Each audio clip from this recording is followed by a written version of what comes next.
Singer Saindhavi ரீசெண்டா அவங்களோட social media பேஜ்ல லைவ் வந்திருக்காங்க. அண்ட் அந்த ஒரு லைவ்ல பார்த்தீங்கன்னா, சரிகமப நிகழ்ச்சிய பத்தியும், இனியாவ பத்தியும் ஒரு சில விஷயங்கள் ஷேர் பண்ணியிருக்காங்க.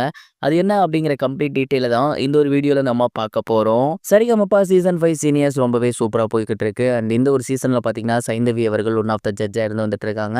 ரெகுலரா வர முடியலனாலுமே கண்டிப்பா மாசத்துல ஒரு டைம் அவங்க வந்துடுறாங்க.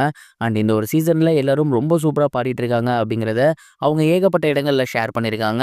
ரீசெண்டா அவங்களோட சோசியல் மீடியா பேஜ்ல லைவ் வந்திருந்தாங்க. அதுல கடந்த வாரம் நடந்திருந்த டவுன் பஸ் ரவுண்ட பத்தி ஏகப்பட்ட விஷயங்கள் பேசியிருந்தாங்க. குறிப்பா லாஸ்ட் வீக் வந்து என்னால போக முடியல. அண்ட் அந்த ஒரு வீக் பார்த்தீங்கன்னா, ரொம்ப சூப்பரான சாங்ஸா ப்ளே பண்ணியிருந்தாங்க. அண்ட் எனக்கு பிடித்தமான நெறைய சாங்ஸ் வந்து அந்த பிளேலிஸ்ட்ல இருந்துச்சு. அதெல்லாம் பார்க்கும்போது, கேட்கும்போது எனக்கு ரொம்பவே சந்தோஷமா இருந்துச்சு. போக முடியலையே அப்படிங்கிற வருத்தமும் எனக்கு அளவுக்கு அதிகமாவே இருந்துச்சு. அண்ட் நெறைய பேர் வந்து ரொம்ப சூப்பரா பாடியிருந்தாங்க. நெறைய பேர் வந்து எனக்கு கமெண்ட் பண்ணியிருந்தீங்க. இனியா அவர்கள் வந்து நல்லா தான் பாடியிருந்தாங்க. பட் அவங்களுக்கு வந்து பார்த்தீங்கன்னா, அந்த ஒரு கோல்டன் ஷவர் தரல. அவங்களுக்கு மார்க்கும் ஹைட் பண்ணியிருந்தாங்க. இத பத்தி நீங்க என்ன நினைக்கிறீங்க? அப்படிங்கிற மாரிலாம் கேட்டிருந்தாங்க. நானும் பார்த்திருந்தேன். இனியா வந்து ரொம்ப சூப்பராவே பாடியிருந்தாங்க. ரொம்ப இல்ல, அங்கங்க கொஞ்சம் வந்து ஸ்ருதி விலகி இருந்துச்சு. ஒரு சில மிஸ்டேக்ஸ் இருந்துச்சு. மத்தபடி அவங்க ரொம்ப நல்லா பாடுனாங்க. அண்ட் அவங்களுக்கு மார்க்க ஹைட் பண்ணியிருக்குது அப்படிங்கிறது வந்து அந்த மிஸ்டேக்ஸ்க்காக தான். பட் கூடிய சீக்கிரமே வந்து பார்த்தீங்கன்னா, அடுத்தடுத்த எபிசோட்ல அது வெளிய வந்துரும். இனியா வந்து ரொம்ப நல்ல பொண்ணு. ரொம்ப சூப்பரா பாடிட்டு இருக்காங்க. நெறைய விஷயங்கள சொன்னா அத அக்செப்ட் பண்ணி அடுத்த வாரம் வந்து கரெக்ட் பண்ணிக்கிறாங்க. இந்த வாரம் இந்த ரவுண்ட்ல வந்து ஒரு சில சின்ன மிஸ்டேக்ஸ் பண்ணியிருக்காங்க. கண்டிப்பா அடுத்த வாரம் வந்து அது எல்லாத்தையுமே ஓவர் கம் பண்ணி ரொம்ப சூப்பரான ஒரு பாட்டு பாடுவாங்க. அதே மாரி கோல்டன் ஷவர் வாங்குவாங்க அப்படிங்கிறதுல எந்த ஒரு சந்தேகமும் கிடையாது.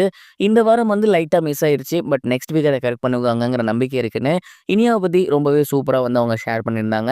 மேலும் நெறைய பேர் வந்து ரொம்ப சூப்பரா பாடியிருந்தாங்க. இதே மாரி அடுத்தடுத்த வாரங்களும் பாடுங்க. ஏன்னா ஃபைனல்ஸ் வரப்போகுது அப்படின்னு கண்டஸ்டன்ட்டுக்குமே ஒரு வார்னிங் மாரி குடுத்திருந்தாங்க.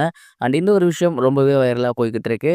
நீங்க இத பத்தி என்ன நினைக்கிறீங்க? மறக்காம கமெண்ட் பாக்ஸ்ல ஷேர் பண்ணுங்க.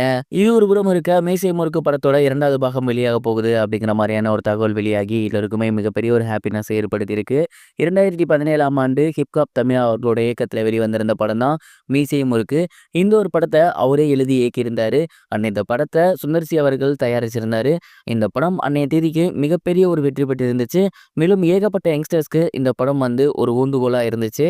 அந்த அளவுக்கு மிகப்பெரிய வெற்றி பெற்று அதற்கு அடுத்து தொடர்ந்து ஹிப்ஹாப் தமிழா ஹீரோவா நடிச்சிருந்தாரு. கடைசியா ஹிப்ஹாப் தமிழா அவர்களோட இயக்கத்துல வெளிவந்திருந்த படம் மிகப்பெரிய ஒரு வரவேற்பு பெறல. தொடர்ந்து ஏகப்பட்ட பேர்ட்ட கதை கேட்டிருக்காரு.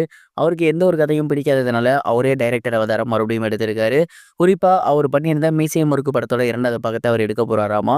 அண்ட் அதற்கான ப்ரீ ப்ரொடக்ஷன் ஒர்க்லாம் இப்போ போய்க்கிட்டு இருக்கு அப்படின்னும் சுந்தர் சி சாரே அகைன் இந்த படத்த தயாரிக்க போறாரு அப்படிங்கிறது தெரிய வந்திருக்கு.